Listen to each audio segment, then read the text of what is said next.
The boardroom was cracking at the seams.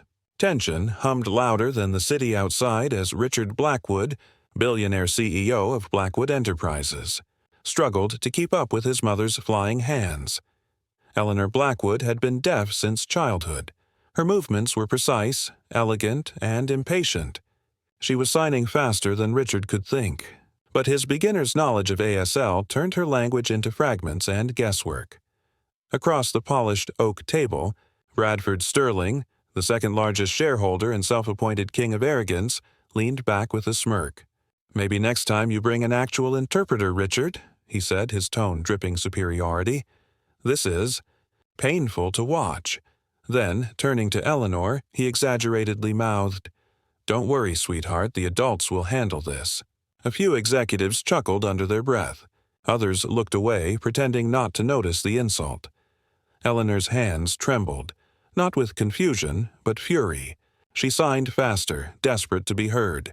Nobody cared enough to look. And then, from the corner of the room, a small, steady voice cut through the tension. "That's not what she said." Every head turned.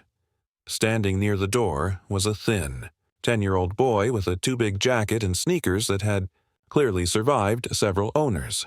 Devin Anderson, the janitor's son. What that child did in the next 30 minutes would expose fraud worth millions, humble a room full of executives, and make a billionaire cry. But 20 minutes earlier, he was just a kid killing time while his mother scrubbed someone else's floors. Rosa Martinez clocked in at 6 a.m. sharp. 42 floors of glass, marble, and stress belonged to her mop and bucket. That night she'd been asked to stay overtime. Big meeting upstairs, need the place spotless. She said yes, of course. Overtime meant one more envelope marked Alicia's future. Money saved for her deaf daughter's cochlear implant consultation that cost more than Rosa earned in half a year. Because the after-school program had closed early, she brought Devin along. "Stay in the break room, do your homework, and stay invisible," she'd told him. But curiosity has its own heartbeat. Devin followed the muffled voices up the service stairwell until he reached a door marked Boardroom A. Inside, through the glass wall, 12 people in tailored suits surrounded a table that looked long enough to land a plane. He pressed his face closer. The woman at the head of the table, Eleanor Blackwood, was signing furiously. The man beside her was guessing words, replacing meaning with something more convenient. Devin frowned. He recognized the mistake instantly. For 3 years, since his baby sister had been born deaf, Devin had made it his mission to learn American Sign Language. He'd taught himself from YouTube videos in the library, from flashlights under blankets, and from a retired interpreter named Miss Patricia, who saw in him what the world usually missed: potential. He practiced every day until his hands ached. He'd become his sister's bridge to a hearing world that didn't slow down for anyone.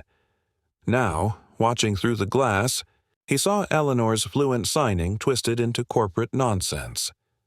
She was speaking about human dignity and community investment. Richard translated it as long-term profitability.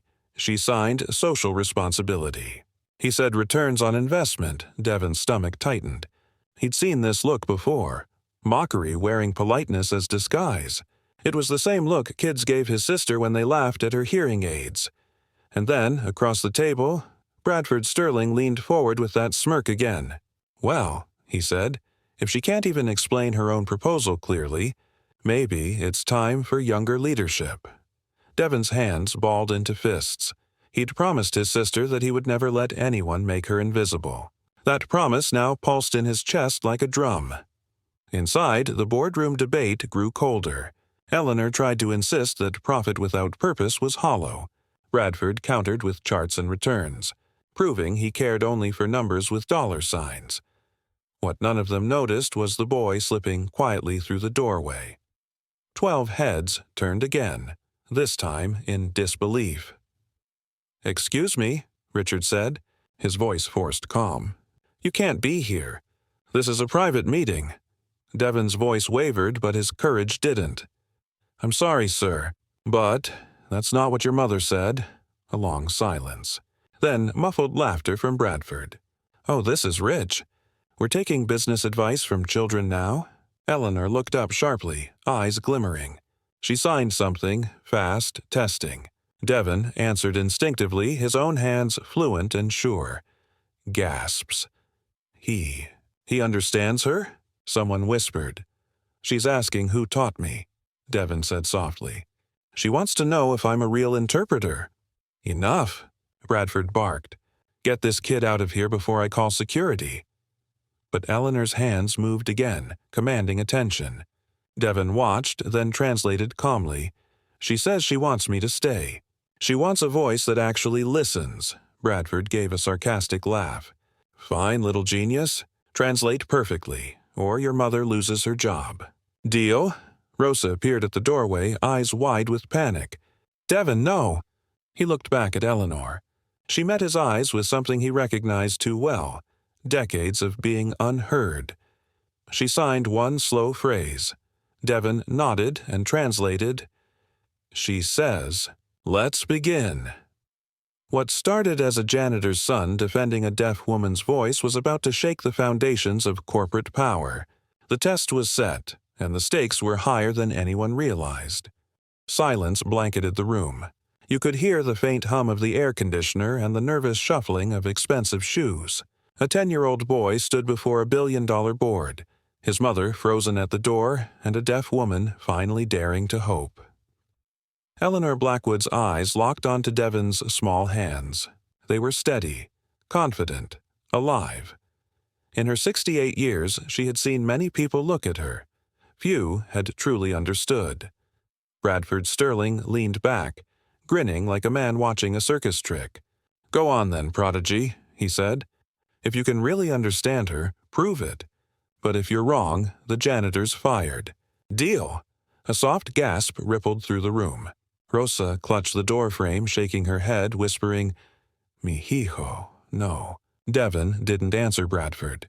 He turned to Eleanor instead. Her hands moved, sharp, precise, full of challenge. Devon nodded and said quietly, "She says, 'Let's begin.'" Bradford's smirk deepened. "This should be entertaining." 3 years earlier, Devon had been sitting in a hospital waiting room, legs too short to touch the floor. His mother had just given birth to his baby sister, Alicia. He remembered holding that tiny bundle, her eyes blinking curiously, her fingers gripping his thumb. He didn't know then that those little hands would change his life. Months later, Rosa realized Alicia wasn't reacting to sound. Not to clapping, not to her lullabies, not even to the barking neighbor dog that woke the entire block. The doctors confirmed what she feared. Alicia was profoundly deaf. Rosa cried for days, terrified not of her daughter's silence but of the world's cruelty. Devon didn't cry. He went to the library, typed into the computer how to talk to deaf baby, and that one search became the first stone in a bridge he'd spent years building. He learned ASL from YouTube tutorials, from worn-out library books, and eventually from Miss Patricia, a retired UN interpreter who saw something rare in the boy's determination. She taught him everything: hand grammar, facial tone, speed, emotion, and most importantly, dignity. "The best interpreters," she told him, "don't just translate words, Devon. They translate intent. They give back agency." That lesson had become his compass, and right now, standing in that room, it was guiding him through the storm. Eleanor started signing again. Long, intricate movements full of rhythm and grace. Richard squinted, trying to follow. She's saying something about community growth and future profits." Bradford chuckled. "Brilliant. Truly enlightening." Devon raised his voice, clear and calm. She said, "Profit isn't only measured in dollars. True investment is in people, communities, stability. Because when the foundation is strong, the building never falls." The room froze. Eleanor blinked in astonishment, then smiled, her first genuine smile in hours. Bradford's smirk faltered. "Lucky guess," he muttered. Dr. Catherine Wilson, one of the older board members, leaned forward. Her eyes sparkled with interest. "That's exactly what her written proposal says." Eleanor continued, signing faster now, eager. Devon followed her rhythm perfectly, his words flowing like poetry. She says this project is not about charity, it's about sustainability. The returns might be smaller on paper, but the legacy will echo for generations. For the first time, the boardroom felt something unusual. Silence with meaning. Bradford leaned forward, voice sharp. "All right, boy genius.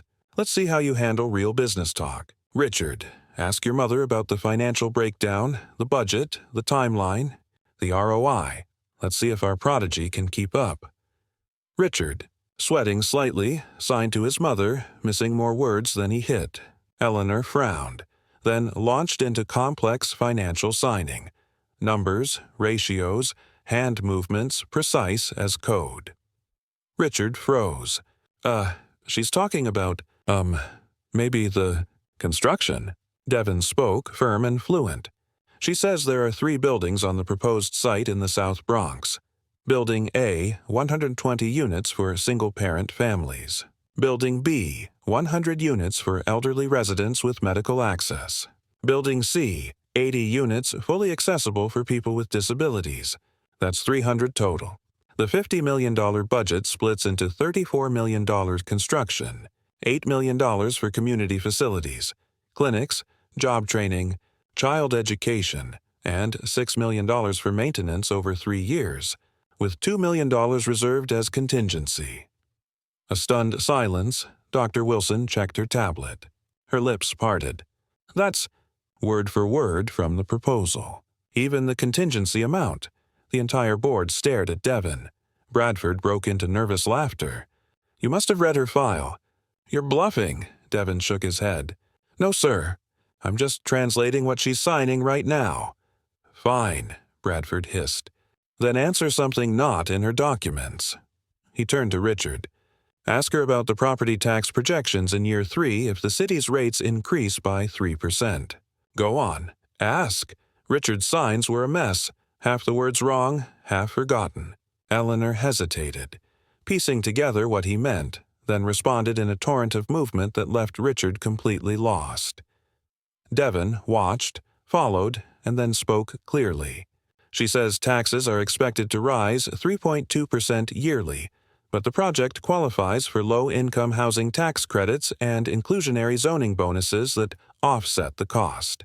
Net savings, roughly $1.8 million over 5 years. Dr. Wilson's eyebrows shot up. She turned her screen around. "He's right. That's from the consultant's tax report." For the first time, Bradford looked rattled. Eleanor smiled faintly, her eyes glinting with pride. She signed again. Slow, deliberate, almost teasing. She says, Devon translated, "You built your confidence on privilege. I built mine on silence. Let's see whose foundation cracks first." The room went absolutely still. Bradford's jaw tightened. "You think this is a game, boy? Let's raise the stakes." He stood tall, looming over Devon like a wall in a suit. "If you can handle one more test, I'll admit defeat. But if you fail, even one word wrong, your mother's gone. Understand?" Rosa gasped. "Please, he's a child." Bradford ignored her. "Richard, ask your mother this. If interest rates jump to 8% next quarter and construction costs rise 15%, what's her contingency plan?" Richard's fingers stumbled again. His mother frowned, trying to make sense of the messy signs. Bradford smirked, certain this one would break them both. Then Devon stepped forward.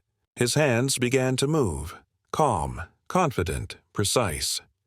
He signed the entire complex question to Eleanor flawlessly, every detail anchored in air. She looked relieved and impressed. Then she began signing back, fast but steady. Devon translated, his voice unwavering. "She says the company locked interest rates at 4.2% for 3 years through Chase Bank. As for material costs, she pre-secured fixed contracts with suppliers last September. She planned ahead, because anyone paying attention could see supply chain chaos coming." The air went electric. Bradford's grin vanished. Eleanor wasn't just being defended, she was winning. Bradford thought he could humiliate a deaf woman and a janitor's child. But he was about to discover that silence doesn't mean weakness, and the smallest hands in the room might hold the loudest truth. For a heartbeat, nobody moved. Bradford's face, once smug, composed, untouchable, was slipping into panic. The boy had translated a full-blown corporate scenario like it was second nature. The deaf woman he mocked was dismantling him, one sign at a time. Eleanor's fingers moved again, measured, deliberate, surgical. Devon followed her flow, each sign cascading into words that hit like arrows. She says your question assumed she didn't plan ahead. But real leadership is preparation, not performance. She anticipated volatility 6 months ago. You didn't. Laughter, soft but undeniable, echoed from the far end of the table. Bradford's jaw flexed. Cute trick, he spat. But we have no proof he's translating accurately. For all we know, this is theater. Eleanor stopped signing. Her expression turned ice cold. Her hands formed a single sharp gesture. Devon didn't need to ask what it meant. She says, he translated, that's what people say when they're losing the argument. The room inhaled sharply. Bradford stepped closer, towering over Devon. Watch your mouth, boy. This is business, not bedtime storytelling. Devon didn't flinch. Then stop acting like a child, he said quietly. A ripple ran through the room. Even Richard, the CEO, looked stunned. For a second, Bradford froze, uncertain whether to explode or retreat. Then, with a thin smile, he pulled out a notepad. Fine, you want proof? Let's test you, translator. He scribbled something long and smug in perfect corporate jargon, then shoved the note toward Eleanor. Have her read this and respond. If you're really as good as you think, let's see how you handle this. Eleanor took the paper, scanned it once, and raised an eyebrow. Then her hands began to move, fluid, confident, and dripping disdain. Devon translated smoothly. She says, "You're using big words to hide small ideas," he continued. She agrees the board's duty is financial responsibility, but she asks, what do you define as value? If value only means this quarter's profits, then sure, your plan wins. But if value means reputation, community trust, and human dignity, then this project is priceless. Devon paused, then added, she also says, when you talk about acceptable timeframes, are you referring to the company's future, or just how long until your next bonus clears? The boardroom exploded. Laughter, applause, gasps. Dr. Wilson clapped once, hard. Now that's the first intelligent conversation this board has had in months. Bradford's face burned crimson. He looked around the table, his allies avoiding eye contact, the once silent members now whispering among themselves. Eleanor wasn't done. She began signing again, and Devon's voice carried her fury like thunder through the room. She says she built this company 50 years ago with 5,000 borrowed dollars. She didn't need hearing to build an empire. She needed vision. And vision isn't something money buys. It's something people like you can't see. Bradford took a step forward, hand slamming on the table. This is ridiculous. I won't let a child in a sentimental speech derail a $50 million decision. But nobody moved to support him. Not even Richard, Dr. Wilson, stood slowly, her voice calm but commanding. Bradford, sit down. You've humiliated yourself enough. Humiliated? His voice cracked like glass. You're all being manipulated by emotion. This is business. Business, she said, requires integrity. Something you seem short on lately. The tone in the room had shifted. Power was sliding off Bradford's shoulders and into the hands of a deaf woman and a 10-year-old boy. Eleanor raised her hand again. Devon stepped closer, every movement in sync. She says. He translated softly. You think silence is weakness. But silence teaches observation. And observation exposes everything you hide. Bradford blinked. What is that supposed to mean? Eleanor kept signing. She says she's noticed inconsistencies in financial reports for 2 quarters. Small things. Vendor invoices that don't match. Consulting fees that don't exist. The color drained from Bradford's face.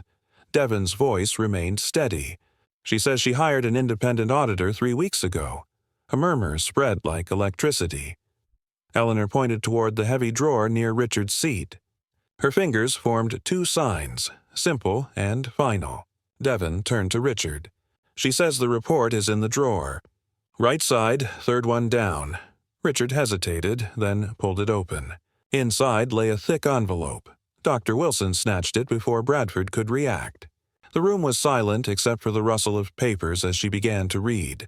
Her face shifted from curiosity to disbelief, to rage. "Bradford," she said slowly, "did you expense a yacht club membership as client networking? Did you bill non-existent consulting firms for over $2 million? The air turned heavy. Bradford tried to speak, but his throat betrayed him. Those were approved. Richard knew about. "Enough!" Richard barked, slamming his palm on the table. "Don't you dare drag me into your lies." Eleanor's hands moved one last time. Devon's voice broke the silence, each word steady and sharp. "She says you thought her deafness meant blindness, that she couldn't see what you were doing.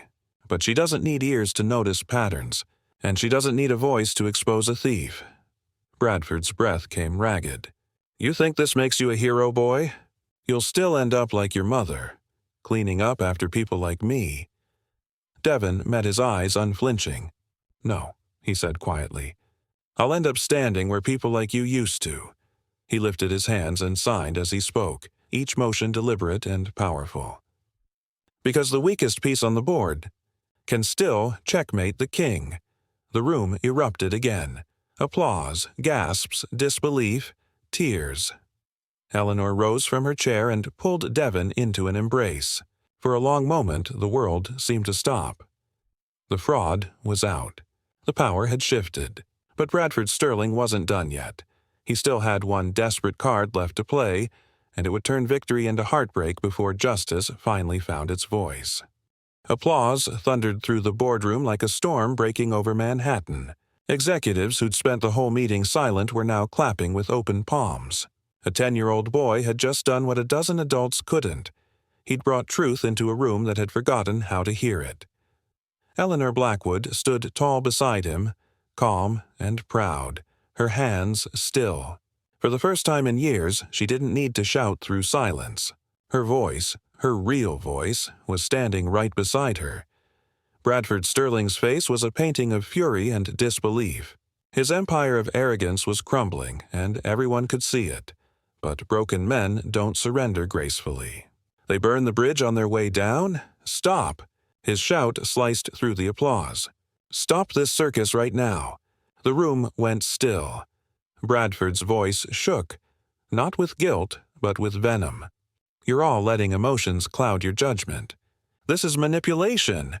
She's 76 years old, deaf, and clearly not mentally fit to handle corporate decisions of this magnitude." The words hit like a gut punch. Richard froze. Rosa gasped. Even Dr. Wilson's jaw clenched with fury. Bradford turned, his voice louder now, desperate. "I move for an immediate competency evaluation. This vote is invalid until we verify she's capable of making decisions regarding $50 million. The boardroom went ice cold. Every ounce of applause turned to tension. Bradford had gone nuclear. He wasn't questioning her judgment. He was questioning her humanity. Eleanor's lips pressed into a thin line. Her hands moved slowly, deliberately, each gesture precise as a blade. Devon took a deep breath and began to speak, his voice calm, but carrying all the weight in the world. "She says she's been deaf for 68 years, and not one of those years made her stupid," he continued, his tone rising with her intensity. "She says she built this company from 5,000 borrowed dollars into an $800 million empire. She can read financial statements better than half this board. She understands people better than anyone in this room. And she understands something Bradford Sterling never will, that competence and compassion are not opposites." The air crackled. Eleanor wasn't done. Her hands flew faster. Sharp, furious, unrestrained. "She says," Devon translated, "for the last 6 months she's noticed inconsistencies in the company's financial reports, vendor payments that don't match invoices. expenses that appeared twice. And she did what any real leader does when something feels wrong. She verified. Eleanor pointed toward the table again. "The audit," Devon said. "She says it's right there, in the drawer." Richard, the right side. "Third one down." Richard hesitated only a second before pulling it open. Inside, that same thick envelope. Dr. Wilson snatched it, flipping through pages fast, her expression morphing from shock to pure rage. Her voice shook. "Bradford, did you falsify vendor invoices? Did you submit fake consulting fees under shell companies you own? Did you—" "Those are legitimate." "They're not," Dr. Wilson snapped. "You've been bleeding this company dry. $2.3 million. Gone." Gasps filled the room. Bradford stumbled backward, his face white as paper. This is ridiculous. I was reimbursing client expenses." Eleanor's hand cut through the air. Devon's voice echoed in the silence. "She says, you thought because I couldn't hear, I couldn't see. You thought deafness meant weakness. You were wrong. I don't need ears to recognize patterns. I don't need a voice to expose a thief. Because I have one right here." Devon's hand pressed to his chest. The room erupted in a wave of emotion, applause, shouts, stunned disbelief. Eleanor stood unmoved, watching Bradford like a hunter who'd finally caught her prey. Bradford's control shattered. He pointed at Devon, his voice cracking. "You think you've won, boy? You'll still end up like your mother, cleaning floors for people who actually matter." The entire room gasped. The mask had fallen, but Devon didn't flinch. He looked straight into Bradford's eyes, steady, unshaken, and raised his hands. He signed as he spoke. "You're right about one thing. I don't belong here. Not in a place where people like you make the rules. But Mrs. Blackwood belongs. My sister belongs. My mother belongs. Every person you've ever looked down on belongs." He took a step closer, small but unbreakable. "And you know what, Mr. Sterling? Sometimes the weakest piece on the board makes the winning move." Eleanor smiled through tears. The room erupted again, but this time the applause didn't stop. Bradford Sterling stood there, red-faced and trembling, surrounded by the sound of people who no longer feared him. He turned for the door, but Dr. Wilson's voice stopped him cold. "Security will escort you out," she said, her tone steel. "Don't bother coming back." Bradford Sterling was finished. But in that same room, under the fluorescent light of corporate arrogance, something else was just beginning. Eleanor sat back down, exhaustion softening her sharpness. She looked at Devon, really looked, and signed slowly. Devon smiled. She says, "You gave me my voice back." Rosa stepped forward, eyes glassy, heart full. Eleanor turned to her and signed again. She says, "You raised an extraordinary son." Rosa covered her mouth, sobbing as she pulled Devon into her arms. "Mihijo, you made the world listen." Bradford was gone, but the story wasn't over. The boy who gave a billionaire her voice was about to change an entire company and inspire a movement that would echo far beyond the boardroom. Bradford Sterling's footsteps echoed down the hallway like the last dying sound of arrogance. Security followed behind him, faces unreadable, the heavy glass doors closing with a soft finality. And then, silence. Not the kind that suffocates, the kind that heals. The same room that once ignored a deaf woman now sat in reverent quiet, watching her, listening.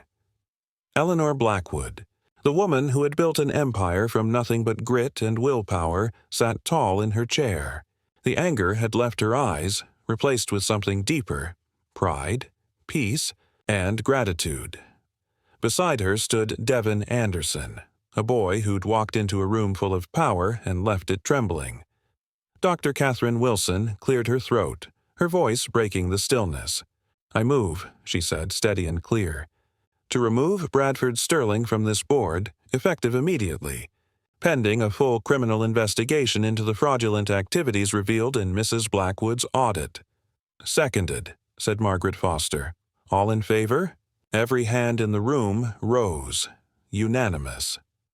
For the first time in years, the board was united, not by profit but by principle. Eleanor leaned toward Devon, signing softly. Devon's voice followed, gentle but filled with emotion. She says, "Thank you for hearing what no one else wanted to listen to."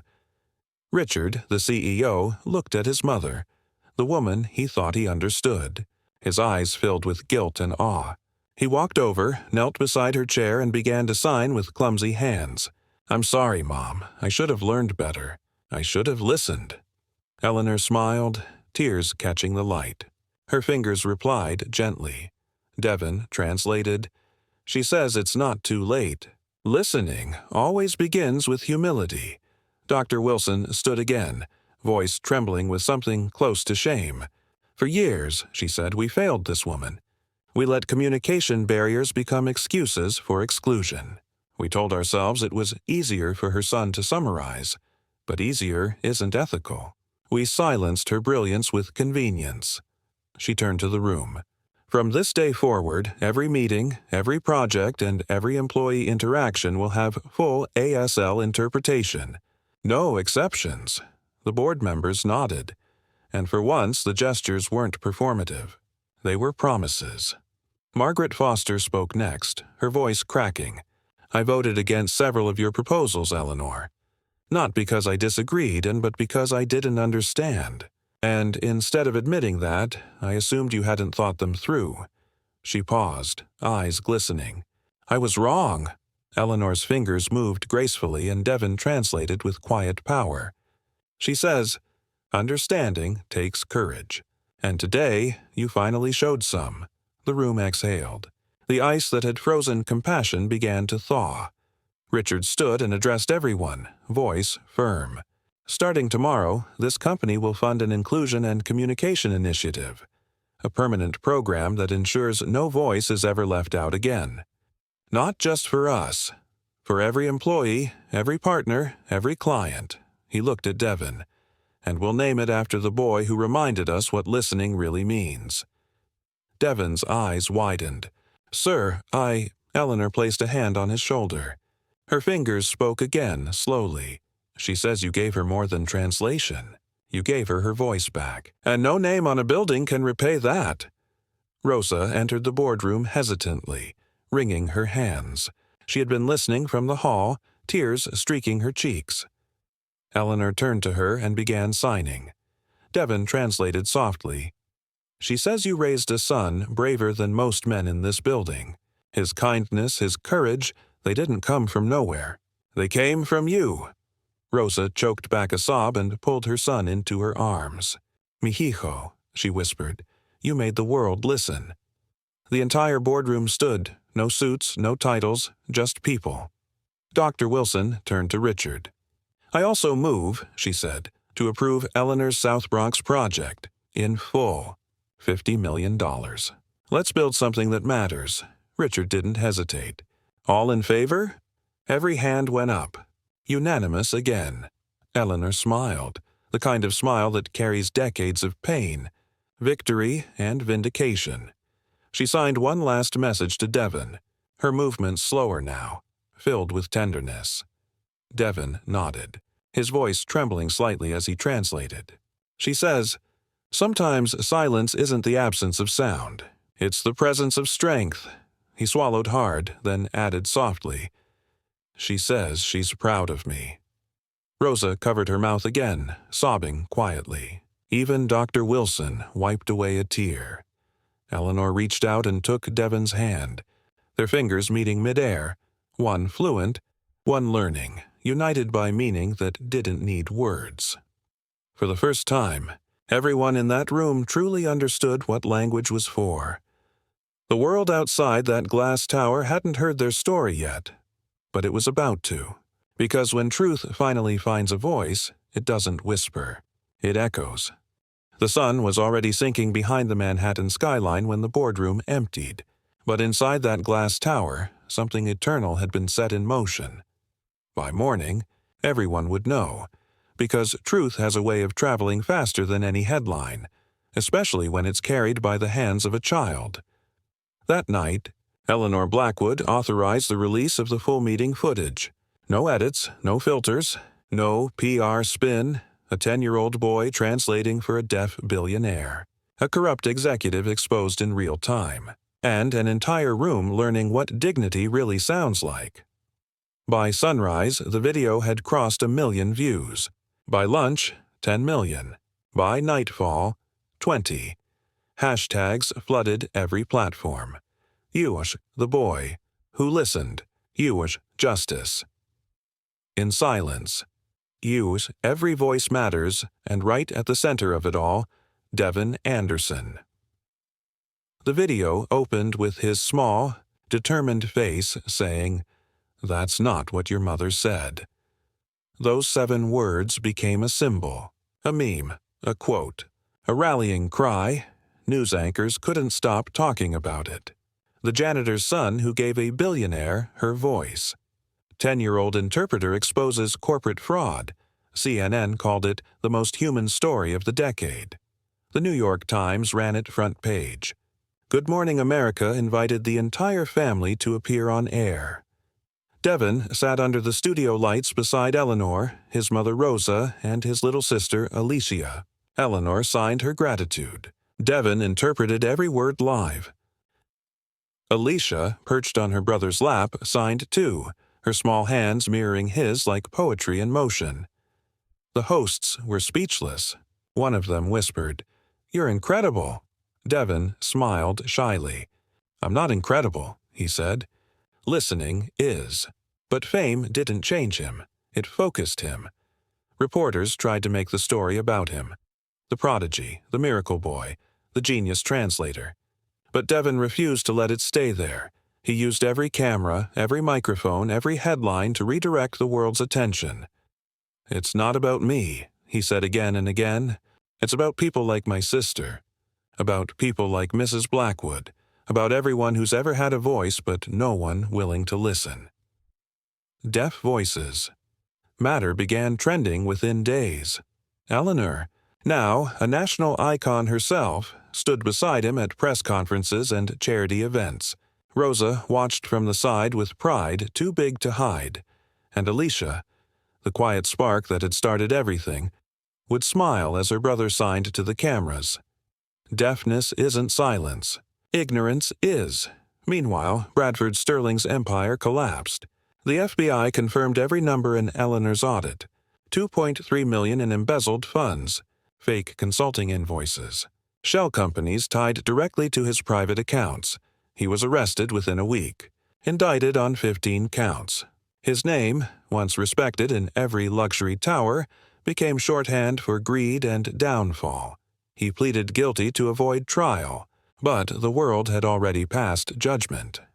Every network replayed the footage of him sneering, "You'll end up like your mother, cleaning floors for people like me." That line would haunt him forever. It was played on news loops, dissected in editorials, quoted by activists, mocked by late-night comedians. Because arrogance doesn't age well under bright lights, Eleanor didn't celebrate his ruin. She never gloated. When asked what justice looked like to her, she signed simply, "Justice isn't revenge.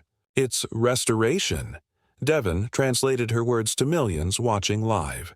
She says the real victory isn't one man's fall. It's everyone else finally standing up.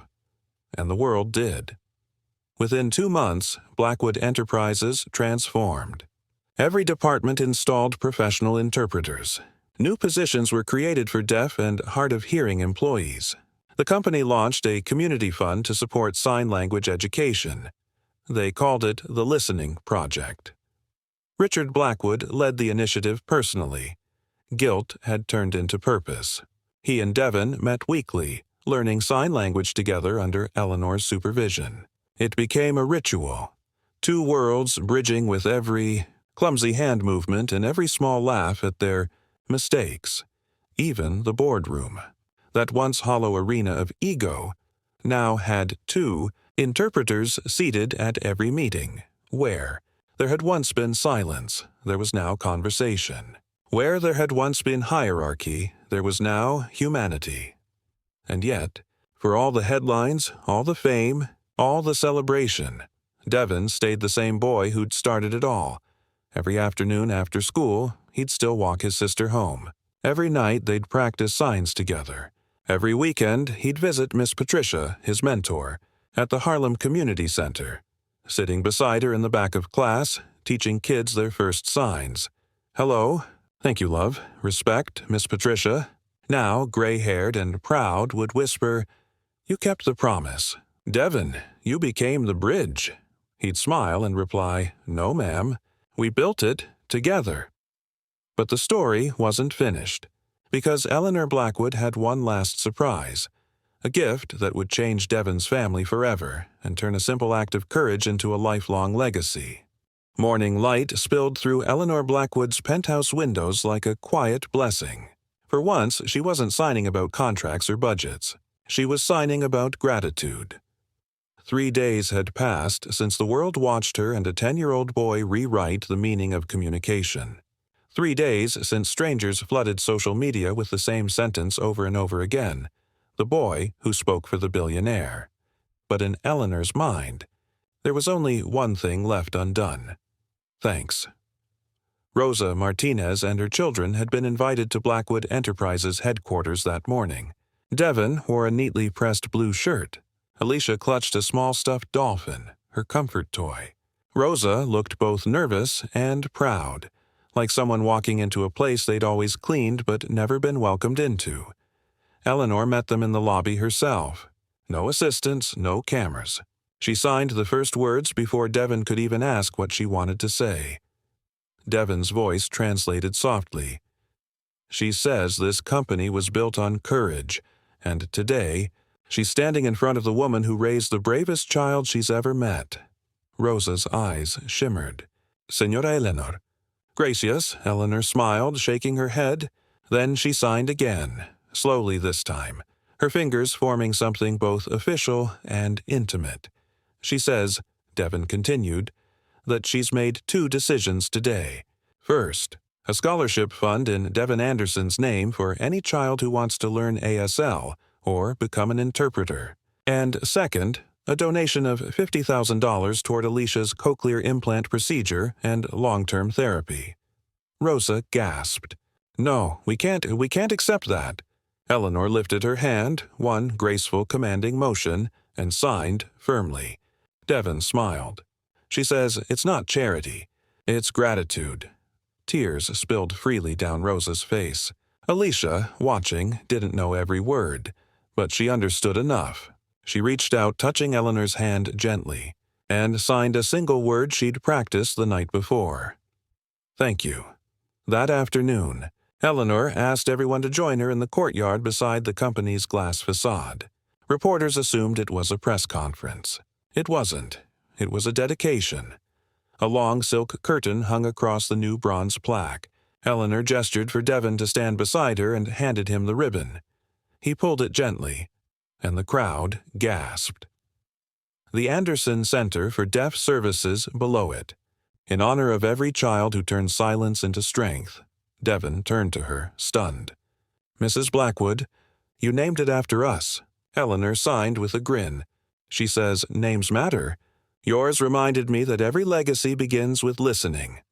Applause erupted. Reporters, employees, onlookers, but the moment belonged to just 2 families who had fought the same invisible war. Over the next months, construction began in the South Bronx. What had started as a boardroom argument was now transforming into something tangible, a housing complex of 300 apartments, a community clinic, a job training center, and right in the middle, the Anderson Center, offering free ASL education, interpreter training, and after-school programs for deaf children. Eleanor insisted the first spade of dirt be turned by Devin and Alicia together. The cameras captured it, 2 small hands gripping one shovel handle, and the image went viral again. People said it looked like hope itself. Richard Blackwood, once embarrassed by his mother's silence, now stood proudly at her side, signing slowly, haltingly but earnestly. He'd kept his promise. Daily lessons, full-time interpreters, 0 excuses. He looked at Devin during one site visit and said, You didn't just save this company. You changed it. Devin smiled shyly. I didn't change anything, sir. I just made people listen, Richard nodded. Sometimes that's the hardest change of all. 6 months later, Alicia underwent her surgery. When the doctor activated her implant for the first time, the room fell still. A faint mechanical tone filled the air. Alicia blinked and smiled. Rosa sobbed into her hands. Devin signed, "Can you hear me?" Alicia nodded, tears glimmering. "Yes." Then, using both her voice and her hands, she said, "I love you." It was the first time Devin had ever heard his sister's voice. And it was perfect. Word of the Anderson Center spread fast. Donations poured in from companies, schools, and individuals who'd been inspired by the viral story. Within a year, satellite centers opened in Queens and Harlem, each one built on the same principle. Every voice matters. Eleanor and Rosa became unlikely partners, two women from opposite worlds bound by the same mission. Every week they'd meet for coffee, signing slowly, learning from each other, laughing like old friends. Eleanor once signed to Rosa. She says she used to build towers for profit. Now she builds bridges for people, Rosa smiled. And I used to clean buildings. Now I help build futures. But even as the foundation dried and applause faded, Eleanor knew legacies aren't measured in buildings. They're measured in the lives they touch, and Devin's story was still unfolding, because every movement starts with one voice that refuses to be quiet. A year had passed since that fateful boardroom day, the day silence stood up and spoke. The Anderson Center stood tall now, glass walls catching the morning sun, laughter echoing through every hallway, children signed to each other across playgrounds.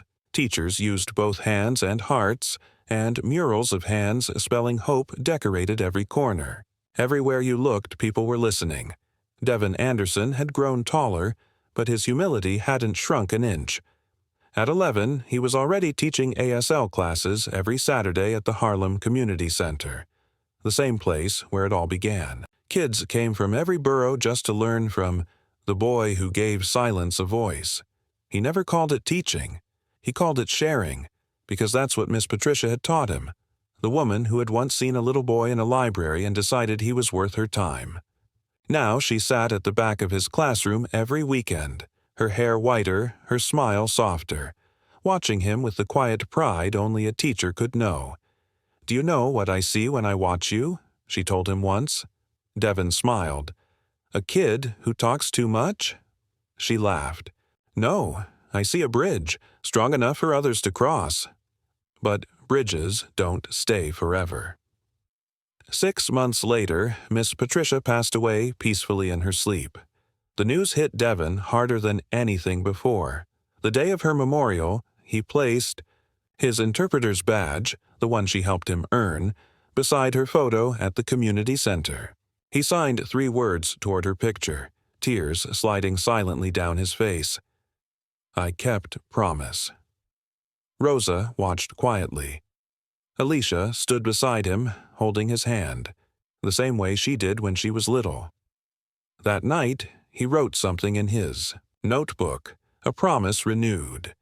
"For every deaf child who feels unseen, I'll be your voice until you find your own."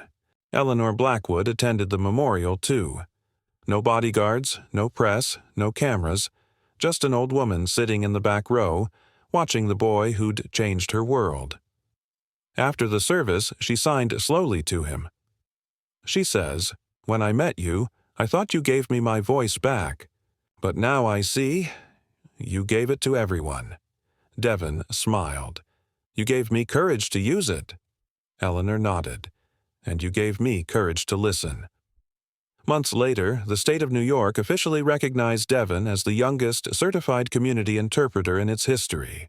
A special waiver had been approved, because how do you tell a boy who redefined what listening means that he's too young? Reporters came again, cameras flashing, but Devin wasn't interested in the fame. He just wanted to work, interpreting for families at hospitals, schools, and legal offices where people's voices were often left out of the conversation. Everywhere he went, he carried one truth with him. Communication isn't sound, it's connection. At the Anderson Center's first anniversary, Eleanor stood at the podium, this time without Devin's help. A young interpreter from the center translated for her, but everyone knew where the credit truly belonged. Her final words silenced the crowd. "Deafness taught me something hearing never could, that the loudest voices are not the ones that shout, they're the ones that listen." She looked at Devin in the front row and smiled. Devin turned to his sister and signed, "She's right." Alicia signed back, "I know." The two of them laughed. The same laughter that once echoed in a cramped Brooklyn apartment, now filling a hall of hundreds. Years later, documentaries would call it the day the world listened. Universities would study it as a case in ethical leadership. But those who were there, the ones who saw it unfold, knew it wasn't about business or charity. It was about a boy who refused to let the world stay deaf, a mother who refused to stop believing, and a woman who refused to let silence mean defeat. One evening, after another long day of teaching, Devin sat alone in the community center. The classroom was quiet, just fading light and the soft hum of city traffic outside. He looked around at the walls filled with photos. Smiling children, hands mid-sign, laughter frozen in time. He smiled and whispered softly, "Sometimes the most important voice in the room is the one nobody invited." He turned off the lights, stepped into the evening glow, and walked home, his hands moving unconsciously, signing words only he could see. Gratitude, courage, love. And somewhere in the silence between each word, Miss Patricia's voice seemed to whisper back, "You kept the promise." Today, over 500 children have learned ASL through Anderson Center programs. Eleanor Blackwood's housing project expanded to 3 more boroughs. Devin Anderson, now 15, has interpreted for over 2,000 deaf individuals across New York City. Alicia Anderson is studying to become an ASL teacher. The conversation continues. One hand, one heart, one voice at a time. Because some stories don't end when the talking stops, they begin when people finally start listening.